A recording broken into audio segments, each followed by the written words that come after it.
মধ্যে 95% আমরা সমাধান করতে পেরেছি এবং আশা করব আগামী দিন মানে শুক্রবার থেকে আমরা কলকাতা মিউনিসিপ্যাল কর্পোরেশনের যে এরিয়া রয়েছে, ওয়ার্ড রয়েছে, সেগুলোতে আমরা স্বচ্ছ অ্যাপের দ্বারা যে সুবিধে আমরা দিচ্ছি সেগুলো আমরা চালু করব।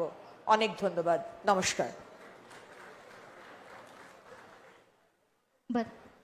ধন্যবাদ জানাই মাননীয় মন্ত্রী শ্রীমতী অগ্নিমিত্রা পালকে। এবারে মাননীয় মুখ্যমন্ত্রী শ্রী শুভেন্দু অধিকারী মহাশয়কে অনুরোধ জানাবো আজকের এই উদ্যোগ সম্পর্কে তার বক্তব্য রাখার জন্য। ভারত মাতা কি। সমবেত ভদ্রমণ্ডলী, কলকাতা শহরকে যারা সচল রাখেন, স্বচ্ছ রাখেন,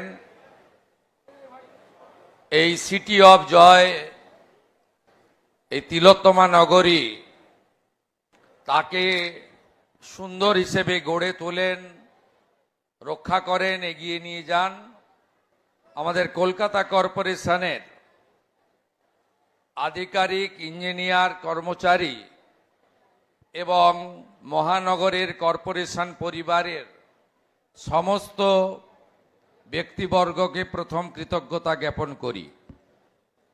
আমি 2017 সালে এসেছিলাম, তখন মন্ত্রী ছিলাম। তার বেশ কয়েক বছর পরে পশ্চিমবাংলার গণদেবতা জনতা জনার্দনের আশীর্বাদ এবং কলকাতা শহরের গুরুত্বপূর্ণ বিধানসভা ভবানীপুর, সেখানকার 8টি ওয়ার্ডের মানুষের আশীর্বাদ নিয়ে আমি মুখ্যমন্ত্রী হিসেবে আজকে এখানে আসতে পেরে নিজেকে ধন্য মনে করছি। এই সমগ্র ব্যবস্থাপনা, আয়োজক, উদ্দেশ্য ছোট্ট অথচ একটি মিনিংফুল, একটি কার্যকরী কর্মসূচির আয়োজক ব্যবস্থাপক আমাদের মাননীয় কমিশনার প্রশাসক কলকাতা কর্পোরেশন আইএস শ্রীমতী স্মিতা পান্ডে সহ তার সাথীদেরকে ধন্যবাদ জানাবো।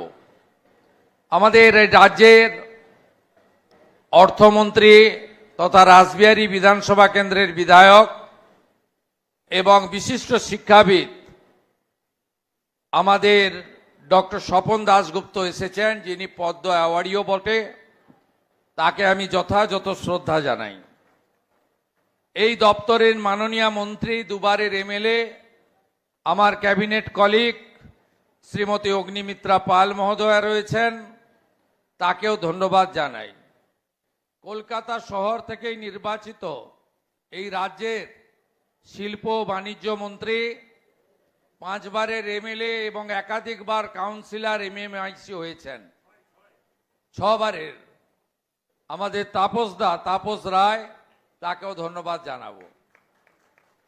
এবারে রাজ্য মন্ত্রিসভায় কলকাতায় আরো প্রতিনিধিত্ব পেয়েছেন, শুধু অর্থমন্ত্রী নয়, শিল্প বাণিজ্য নয়, মুখ্যমন্ত্রী নয়, আরো 2জন এমওএস হিসেবে দায়িত্ব পেয়েছেন।